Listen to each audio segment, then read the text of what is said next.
Hello everyone, welcome back to easy English literature. और आज हम समझेंगे एक इम्पॉर्टेंट लिटरेरी कॉन्सेप्ट जिसको बोला जाता है ऑब्जेक्टिव कोरिलेटिव। तो चलो समझते हैं बिना देर किए।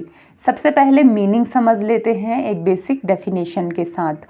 Objective correlative means expressing emotion through objects, situations और events instead of directly stating the emotion. तो हमने क्या बोला, हमारा जो ऑब्जेक्टिव कोरिलेटिव होता है उसका मतलब होता है भावना को सीधे बताने के बजाय वस्तुओं, परिस्थितियों या घटनाओं के माध्यम से व्यक्त करना। तो इसी को बोला जाता है हमारा objective correlative. When the reader sees those objects और situations, the emotion automatically arises in their mind. तो जब हमारा जो पोएट या राइटर होता है वो इन चीज़ों को इंक्लूड करता है उस वर्क में, किन चीज़ों को जो हमने पहले पढ़ा, ऑब्जेक्ट, सिचुएशंस और इवेंट्स। तो जब इन चीज़ों को यूज़ किया जाता है तो रीडर के मन में वो सिचुएशन खुद ही उत्पन्न हो जाती है, जिस सिचुएशन, जिस इमोशन को पोएट या राइटर डालना चाहता है। इस कंसेप्ट का idea famous modern poet T S. Eliot ने समझाया था।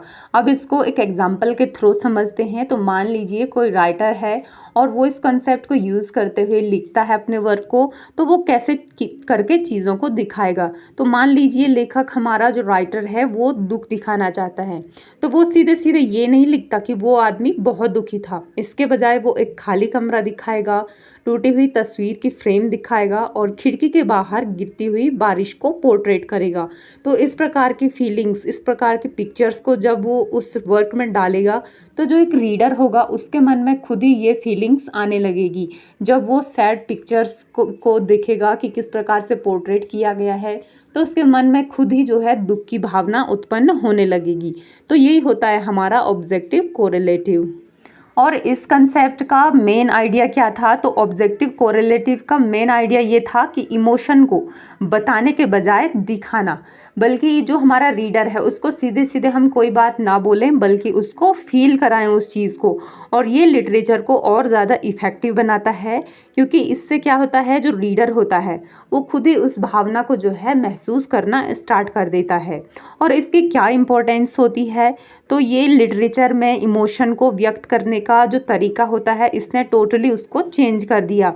और जो राइटर होता है वो सीधे बयान देने के बजाय जो हमारी पिक्चर्स होती है, सिंबल्स होते हैं, इवेंट्स होते हैं, उनका यूज़ करने लगे, ताकि जो इमोशन है वो और भी ज़्यादा इफ़ेक्टिव बन सके। तो फ्रेंड्स, यही था हमारा ऑब्जेक्टिव कोरिलेटिव, जो एक ऐसी टेक्निक है जिसमें भावनाओं को वस्तुओं, परिस्थितियों और चित्रों के माध्यम से व्यक्त किया जाता है। और इसे रीडर केवल पढ़ता नहीं है, बल्कि वो उस इमोशन को फील भी करता है। तो आज की वीडियो में बस इतना ही, और आई होप आपको ये अच्छे से समझ में आ गया होगा। मिलते हैं नेक्स्ट वीडियो में।